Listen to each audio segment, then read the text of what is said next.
ఉన్నానని మీ ఇంట్లో ప్రతి వస్తువుగా నన్నే వాడుతున్నారు. మీ చేతిలో ప్రతి నిమిషం నన్ను వదలకుండా పెద్దలు మరియు పిల్లలు కూడా నిత్యం వాడుతున్నారు.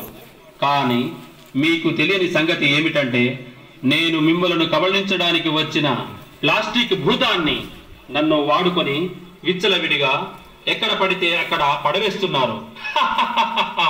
కానీ నేను మట్టిలో కలవను, నీటిలో కరగను. నన్ను కాల్చిన గాలి ద్వారా మీ ఊపిరితిత్తులలో తిష్ట వేశాను. వేడి వేడి ఆహార పదార్థాలు, అన్నం, కూరలు, సాంబారు, టీ, కాఫీ ప్లాస్టిక్ కవర్లలో తీసుకువెళ్ళి ఆహారంతో పాటు నన్ను కూడా తింటున్నారు. ప్లాస్టిక్ కవర్ల ద్వారా మీ పంట పొలాలలో వ్యాపించి ఉన్నాను. అక్కడ